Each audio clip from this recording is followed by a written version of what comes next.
Hello दोस्तों, मैं अनिजा स्वागत करती हूँ आपका Anija classes for TET and all teaching exams में।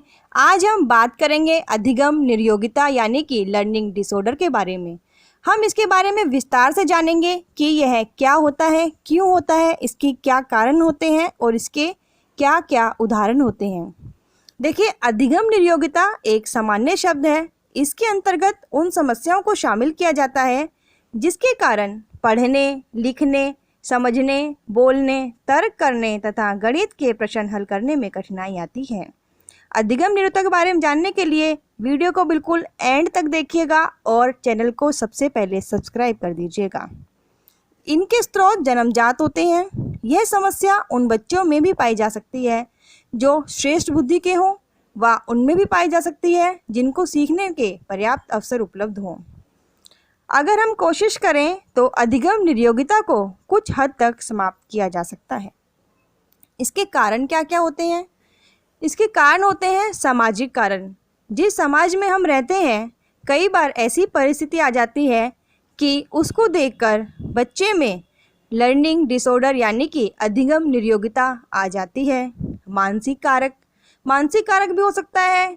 कई बार ऐसी जीवन में घटनाएं घट जाती है कि दिमाग को थोड़ा धक्का लगता है या कुछ ऐसा हो जाता है कि बालक का मानसिक विकास रुक जाता है। इसके कारण भी अधिगम निर्योगिता हो सकती है। संवेगात्मक कारक, संवेगों के कारण भी अधिगम निर्योगिता आ जाती है। सांस्कृतिक कारक, इनके कारण भी अधिगम निर्योगिता आ जाती है। इनकी पहचान क्या होती है? एक पहचान होती है अति सक्रियता, यानी कि विद्यार्थी का एक काम में ध्यान न होना, एकाग्रता का अभाव होता है। वह एक काम करते करते दूसरे काम की तरफ ध्यान रखता है, जैसे पढ़ते पढ़ते दरवाजे के बाहर देखना। दूसरा, कुछ ना कुछ करते रहना। दरवाजे व फ़ोन की घंटी में वो अंतर नहीं कर पाता, इधर उधर की बातें करता है।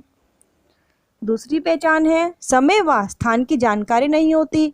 बच्चे को नई जगह आसानी से नहीं पहचानने आती। जैसे अगर वह स्कूल से घर जा रहा है तो घर से स्कूल जाने के रास्ते को वह आराम से नहीं पहचान पाता। बच्चे को समय की जानकारी नहीं हो पाती कि दोपहर है या शाम। तीसरा है मौखिक अनुदेशन का अभाव, यानी कि बच्चे को सामान्य बातें समझने और समझाने में कठिनाई आती है। फिर आता है हमारा सामाजिक संबंधों को समझने सीखने में असफलता। बच्चा अच्छे व बुरे मित्र की पहचान नहीं कर पाता। बच्चा अपने विचारों को व्यक्त करने में सक्षम नहीं रह पाता। वह अक्षरों, शब्दों व वाक्यों में लिखी हुई सामग्री को बोलने व व्यक्त करने में असक्षम रहता है। सीखने के लिए उत्सुक तो होता है पर वह सीख नहीं पाता। चलिए, अब जब हम जानते हैं अधिगम निर्योगिता के प्रकार कितने होते हैं। पहला होता है डिसलेक्सिया, यानी कि पठन विकार। पढ़ने में दिक्कत आना ही पठन विकार है। जैसे बच्चा देखेगा कुछ, पढ़ेगा कुछ। बच्चा देखता है SAW सा और पढ़ता है WAS वॉज। बच्चा पढ़ता है आमदी, लेकिन लिखा होता है आदमी। बच्चा प और फ में अंतर नहीं समझ पाता। बच्चा शब्दों को संगठित भी नहीं कर पाता। डिसलेक्सिया प्राय जन्मजात होता है। ठीक है। दूसरे नंबर पे है हमारा एलेक्सिया। यह भी एक पठन विकार है, यानी कि इसको भी पढ़ने में दिक्कत आए तो एलेक्सिया। यह ग्रहण किया हुआ है, यानी कि मस्तिष्क की दुर्घटना के कारण या किसी दुर्घटना के कारण उत्पन्न हुआ विकार ही एलेक्सिया होता है। अब आता है हमारा डिसग्राफिया। ग्राफिया यानी कि लेखन विकार, लिखने से संबंधित दिक्कत आना ही डिसग्राफिया है। बच्चा गलत लिखता है, P और Q में अंतर नहीं पहचान पाता। वह B और D में भी अंतर नहीं पहचान पाता। अगला है हमारा डिसकैल्कुलिया। कैलकुलिया से ही समझ में आता है कैलकुलेशन, यानी कि यह गणितीय संबंधी विकार है। इसमें बच्चा प्लस माइनस, डिवाइड, मल्टीप्लाई में अंतर नहीं कर पाता और ना ही गणितीय संकेतों को समझ पाता है। अगला है हमारा एप्रेक्सिया, यानी कि वाचन विकार। वाचन मतलब बोलना, बोलने से संबंधित उत्पन्न हुआ विकार ही एप्रेक्सिया है। बच्चा देखेगा कुछ और पढ़ेगा कुछ।